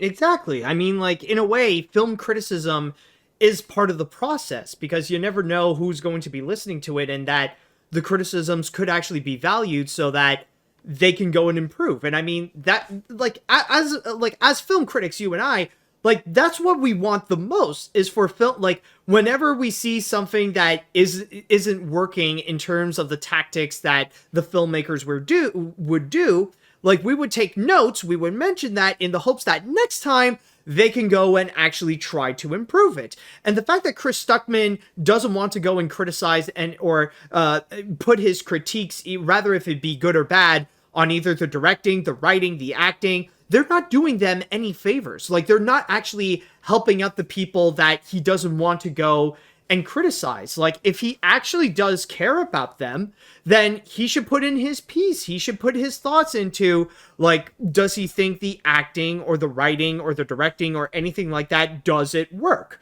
Like, that's at the point where, like, yeah, you shouldn't be afraid to go and, like, tell it like what it is. You know, as a film critic, your job is not to talk, your job is not to tell what people want to hear.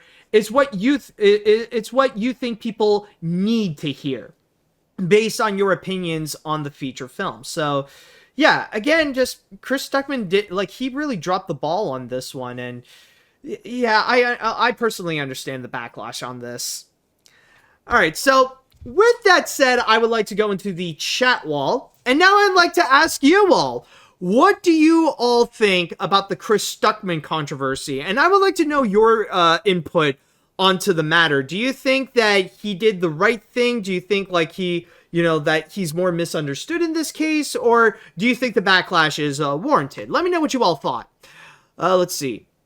While Madam Web sucked as a Spider-Man fan, I get with Chris Stuckmann's perspective, but the way he approached it just doesn't come out right. We could agree that studios like Sony are to blame for bad movies, but not blame like the writers or the directors are worth criticizing as to why the movie like Madam Web sucked.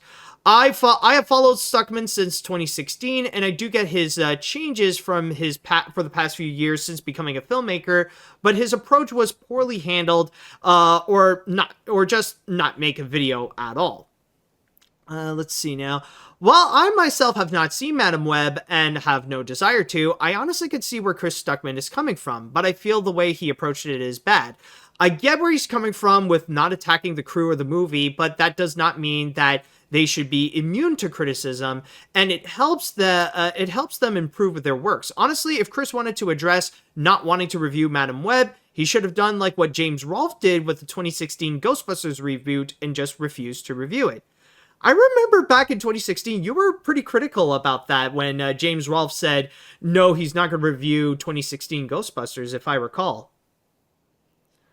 Well, sort of looking back to it, the thing I sort of found strange about that whole controversy of like, no, I'm not going to see it. Like, I remember his argument was like, the trailer didn't look interesting to me, and I remember a lot of people were like, how can you judge the movie from the trailer? But then a lot of people kind of judge movies from trailers. Like, he wasn't unique in that regard. The thing that I thought was sort of unusual is like his need to do kind of a big song and dance about it. Like, no, I'm not going to watch it. I'm not going to review it. And it's like, I don't get that thing, because it's like there's so many movies that come out every year, and like I don't know why people like to say, oh, that that doesn't interest me or something. Like, I remember when the trailer for the Chip and Dale Rescue Rangers movie came out, and there were people like very excited, and then people like, no, I refuse to see this. This is, and just making a big show about it. It's like, it's one of like, hundreds of movies that come out every year. There's a lot of movies you're not going to see. You don't need to make such a big deal about it. I think what's different with sort of the Chris Stuckmann thing is that he did see Madam Web, and he could have been like, no, I'm not going to talk about it, which is a little different from sort of James Rolfe's whole thing of just doing a whole video saying like, I'm not going to do it. Like Chris Stuckmann could have done like nothing. Like he mentions at the end of the video, I'm going to do a video, my next video on like Grave with the Fireflies. And he could have just jumped straight to the Grave with the Fireflies review. Mm-hmm.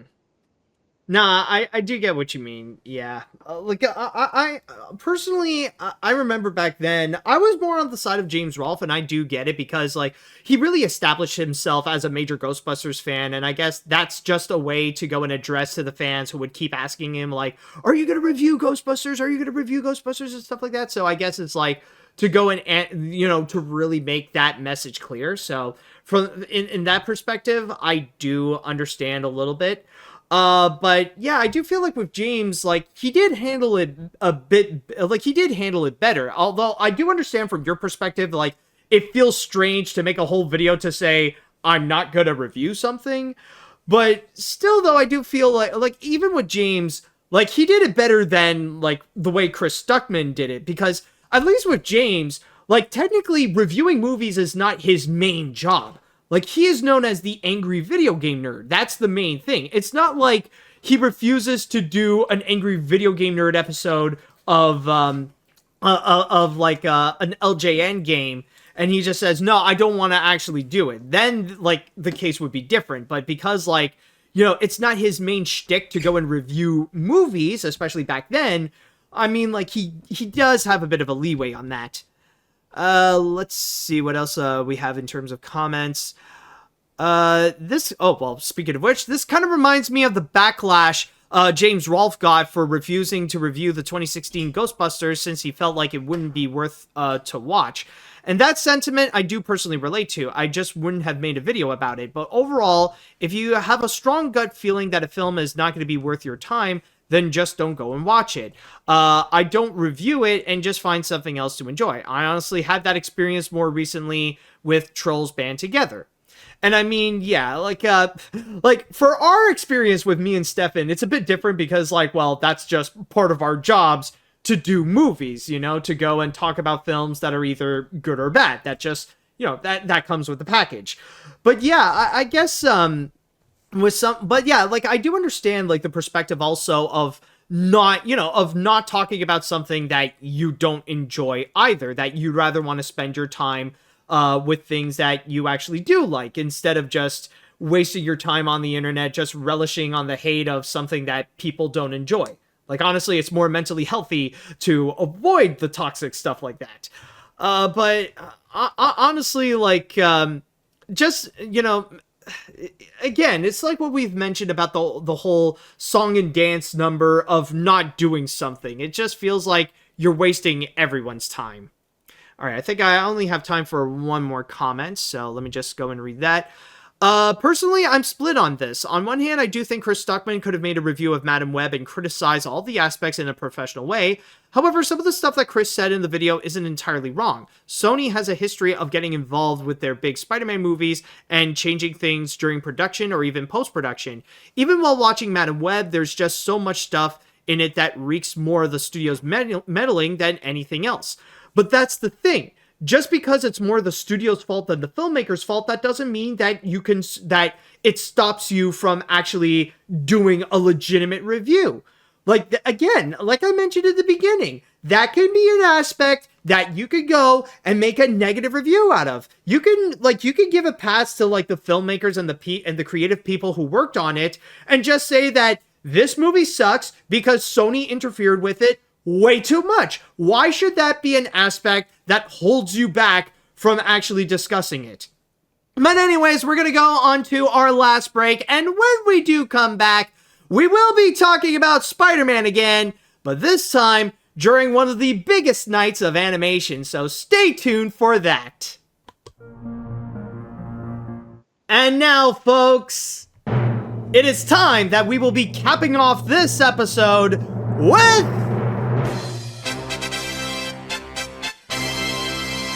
the grand finale. And for this finale, we have the biggest animation news of this week.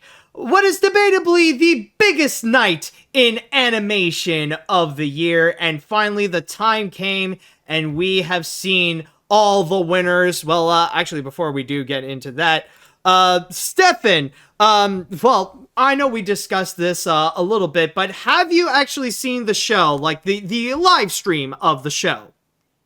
Yeah, I watched it live on Saturday night.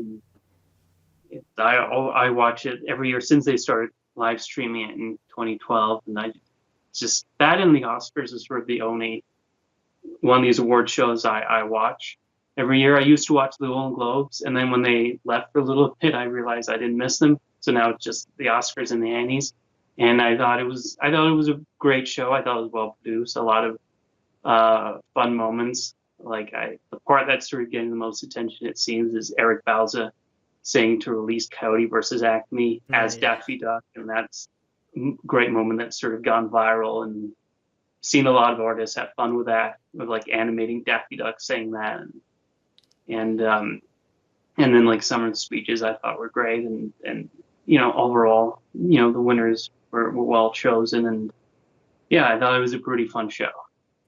All right, very nice. Glad to hear it. Unfortunately, I didn't get to see it because, well, on Saturday I had like so much going on, and like by the time the show was on, I was just dead tired. Keep in mind, like I'm more in the East in North America, so like it started at 10, and I was like, I don't have the energy for it, sadly. So I did miss out on it, but hey, I mean, like, the live stream is on YouTube, like you could go and watch it there. But in this case here, let's go and discuss about what we've been talking about, the Annie Awards. Yes, the Annie Awards has happened during the weekend, and the big winner, surprisingly, at least for me, turned out to be none other than Spider-Man Across the Spider-Verse, in which it managed to sweep the Oscars, winning all 7 categories that it was nominated for. These would go, actually, I'll use the Wikipedia article. It'll be easier to navigate to. The awards that it managed to win include Best Production Design, Best Music, Best Editing, Best Directing, Best Character Design, and then we also have Best Animated Effects, and then, of course, Best Animated Feature. And on top of that, it is not the only one that managed to walk off with multiple Annies, because even Nimona and the Boy and the Heron managed to walk off with a couple for themselves, including Nimona winning Best Writing and also Best Voice Acting for Chloe Grace Moretz's performance as the title character. And also, you got The Boy and the Heron winning Best Storyboarding and Best Character Animation. Now, for the TV and broadcasting, or the series categories, the big winner turned out to be Blue Eye Samurai, in which it almost swept, winning 6 of the 7 nominations that it got, including Best Writing, and then it was also nominated for Best Production Design, Best Editing. Then you also have Best Character Animation, Best Animated Effects, and finally, Best Mature Audience Animated Television / Broadcast Production. And then on top of that, the other winners, or the multi-winners, include Marvel's Moon Girl and Devil Dinosaur, in which it won for Best Voice Acting for Diamond White as Lunella Lafayette, aka Moon Girl. It also won for Best Storyboarding, as well as Best Character Design. And then you also have Star Wars Visions, in which it won for Best Music for the segment Owl Song, and also Best Directing for the Cartoon Saloon segment. Where is it? Hold on a sec. Oh, no, that's not you. Wait, where the fridge is it? I suddenly got lost in my scrolling. Where the fridge are you? Where is Best Directing here? Hold on, did I suddenly miss Best Directing, or is it just me with fridge? Oh, okay, there it is. For Screecher's Reach, there we go. Sorry about that, folks. Yes, other winners worth mentioning here include Robot Dreams winning Best Independent Animated Feature. You also got the Tenacious D music video games winning Best Sponsored Production. You also have Hilda winning Best Animated Television Broadcast Production for Children. And you also got Kizazimoto Generation Fire winning Best Animated Limited Series.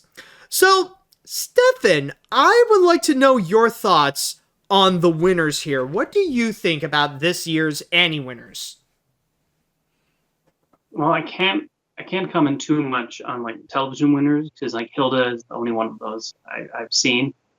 But for the feature winners, like I mean, I love Spider-Verse, so I'm happy that won a bunch, and I love Nimona, and it was neat to see. Like I thought Chloe Grace Moretz was fantastic as Nimona, playing kind of the different aspects of that character. So I thought that was her winning voice acting was very well deserved, and Boy and the Heron, the few it got, I thought were also kind of well deserved. It wasn't, I mean, it did feel like Spider-Verse kind of swept through Annie's like attention. If there's a movie they really love, it kind of wins every category, almost every category. And I was sort of surprised like Boy and the Heron didn't win for like music, or like Elemental didn't like get something in there, or like maybe the animation or like animated effects or things like that. But they seem to really take the Cross Spider-Verse like they did the first one, and so overall, I was pretty pleased with the winners overall. All right. Now, I will say that, honestly, I was pretty surprised that Spider-Verse turned out to be the winner. I thought it was going to be The Boy and the Heron that would turn out to be a big win. When I was doing my predictions with Paleo Steno, I made a guess that whatever Hayao Miyazaki would be nominated for, he would immediately get. Like, because he was nominated for several, like Best Writing, Best Directing, Best Storyboarding, and, well, technically Best Animated Feature. And I thought it would be, like, he would be secure for all that. But I guess I was wrong, and the only one that he got was for Best Storyboarding. But still, though, there are some that I am really happy to see actually get the win, especially Nimona, considering that was my favorite animated film of last year, and what I consider to be the best animated film from last year, especially winning both Best Writing, which honestly was a surprise for me. Okay, like, great, let's go. And also especially Best Voice Acting for Chloe Grace Moretz as Nimona themselves. So in that regard, honestly, I'm very happy with what it got. And the Boy and the Heron choices, I will say, it is surprising, but you know what? Okay, like, yeah, like, I could see how they did manage to get those wins, including Best Storyboarding and also Best Character Animation as well. I'll say now, much like you, I can't really comment too much in terms of the winners for the television and streaming category. Like, I have yet to check out Blue Eye Samurai or Moon Girl and Devil Dinosaur, although I have heard amazing things about them. I know I should. But then there is the big winner being Spider-Man Across the Spider-Verse. And keep in mind, I love Across the Spider-Verse. I think it's so far the best thing Sony Animation has done. I think it, and like very close to Nimona, it's also one of the best movies of 2023. And there's a lot of them that I definitely do understand how it would get a lot of those major wins and a lot of the achievements that they have received. But I am not going to lie, because of the fact that they did another sweep this year, I am disappointed by the results that we got at this year's Annies. And personally, I am sick and tired of the Annies continuously doing these sweeps all the time. I just personally feel like it is unprofessional of them to keep having this happen again and again and again. And even with Spider-Verse, like, number one, it kind of feels unfair where it shows that they would have this massive bias for Spider-Verse. I mean, yeah, like, Spider-Verse, there's no denying it deserves to get some awards, but couldn't it at least share with some of the others? Like, maybe give at least one to either Elemental or Mutant Mayhem. Like, they were also, like, they've done a lot of great achievements in terms of their categories. Like, I would have personally given Best Animated Effects to Elemental, or I even give Mutant Mayhem at least one, like, maybe production design or something like that. And on top of that, Like, the reason why I'm just sick and tired, and again, it's not because Spider-Verse got the sweep, it's just how these sweeps are just so commonly happening. I thought last year, like, we would see the end of that because Guillermo del Toro's Pinocchio was the big winner, but it didn't win in all the categories that it has gotten. But with Spider-Verse, on the other hand, like, again, like I mentioned, all the categories that it was nominated in, like, it got 7 nominations and it got all 7 wins. And they keep doing this again and again and again and again. Like, maybe not literally year after year, but we've seen this all the time with stuff like with Coco, and then it happened again with Into the Spider-Verse, and then again with Klaus, and then again with both Soul and Wolfwalkers, and then we saw that again with Mitchell's versus the Machines, and now we're seeing that again with Spider-Man Across the Spider-Verse. It makes it feel like the Annies are just not worth it, and honestly, it makes me question like how the voting process is going. I mean, like, yeah, it's technically better than how they did it back in like 2010 and stuff like that with the whole controversy related to How to Train Your Dragon. But I feel like with the way the Annies approach the voting system, it's no different than how people criticize the Oscars with how they would try to vote for Best Animated Feature. And it's kind of like the same way. It feels like a biased fanboy from Twitter is in charge of the Annies and they just blindly pick the movie that they love the most. It's like, oh, I love Spider-Verse, so I'm gonna vote for whatever it's nominated in. You know, like, instead of actually fairly looking upon all the other movies to see if they would be merited as well. So honestly, in my opinion, I just feel like this is really why I feel like a lot of the credibility of the Annies is just taken away because of these never-ending sweeps that they do every year. And now we're starting to see that happen with the TV and streaming categories, where it's not just with Blue Eye Samurai, but even in one of the previous years, they did that with Arcane as well. Like, I know I'm going on this massive tangent, but it's just something that I feel like I'm just tired of seeing with the Annies happen again and again. And I know, I'm ranting about a freaking award show, you know, like that. It's like, it's old man yelling at cloud. But still, though, it's just, seeing this happen repeatedly is just tiring for me. I know, like, I let out a lot on you, Stefan, with that, but do you understand where I'm going with this? The Annies, I do find the Annies, like, when they really latch on to the movie, like, it seemed like it goes ahead and, like, wins everything, and this is sort of something that goes back. If you look at sort of the history, like, you know, The Incredibles was one that kind of swept through everything, and like, I remember sort of seeing, it was like the Coco year, something, or the Inside year, where like it kind of won in every category, and was like, and thinking, you know, there's other movies nominated, guys. Like, I expected Nimona to get a few more things beyond the 2 it was up that it did win, like, because Nimona is like a movie that does have a passionate fan base, especially team animation people, especially with like the production history of that movie and how it was kind of saved, and you think that would have gotten a few more things, and but it's sort of, but yeah, the Annies kind of exist, and it was sort of interesting that Spider-Verse, you know, kind of swept through the Annies, and then the same weekend, Boy and the Heron won the BAFTA. So, like, the BAFTAs went in their own kind of direction there with their pick for an animated film. And sort of, it's kind of, and for the Oscar, it's sort of, you know, for a while too long, Spider-Verse is going to obviously take, but it feels like a pretty close race this year to the Oscar, at least like the awards that have been handed out so far. Yeah, in terms of the Oscars, like, now the chances are very 50-50. Because on one hand, Spider-Verse has been getting a lot of the critics' choices, like, especially in terms of, like, the regional areas. Like, most of it would go to Spider-Verse. Maybe a little bit to Robot Dreams as well, but the main one is Spider-Verse.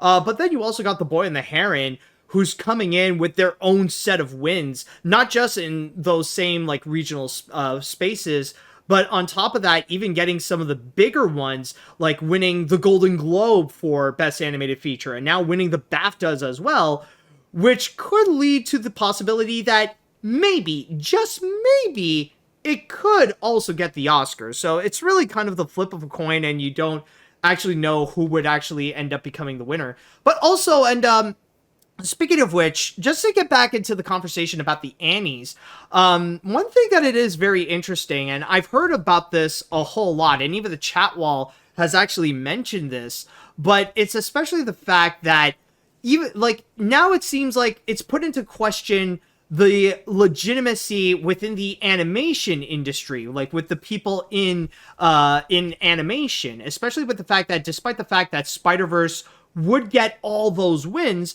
none of the main people were not involved. Like none of the three directors were actually showed up, and not even Phil Lord and Chris Miller actually appeared at the Annies. Stefan, could you actually confirm that? Yeah, they weren't there. They were at the BAFTAs. They all chose. I would have thought they would have maybe divided and been like, okay, Chris and Kemp Powers, you go to the Annies, and then like us three will go to the BAFTAs. But like they all went to the BAFTAs, and ironically didn't even win there. So they could have gone to the Annies and like accept the trophies there. But it's like when you have all these award shows going on now, and a lot of them happening at the same time, sometimes not even the same country in this case, like have to make decisions of like, okay, which one do I go to? And like Cartoon Brew, as it usually does, try to make a big stink about this, like how dare they snub the Annie, go to the BAFTAs. It's like, no, but so it's sort of that tricky elements, like, they all have to, but I'm sure they'll all be there at the Oscars, and it's like so many award shows going on now. Like you can't go to all of them. Like I remember there was like, I think like last year, like I think the Producers Guild and the Annies were on the same time. So Guillermo del Toro apparently like had to rush from like that building to get to the Annies. Right. But like when you have to choose, okay, which one do I prioritize? So I don't think it was them just maliciously like, oh, it's the Annies, who cares? Like no, I think we just like kind of had to prioritize one or the other. But it is still unfortunate that the Annies don't have that actual priority.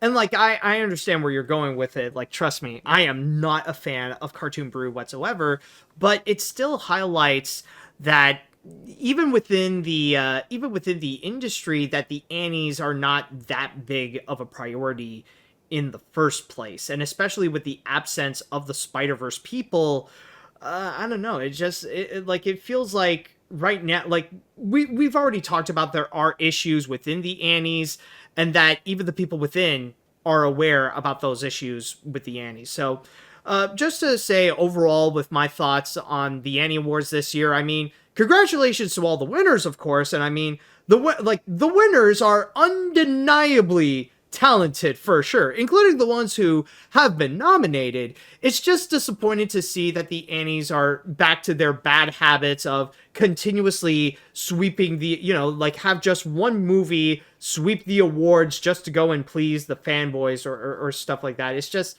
overall, I personally find it to be a disappointing result. And this is coming from someone who loves Across the Spider-Verse.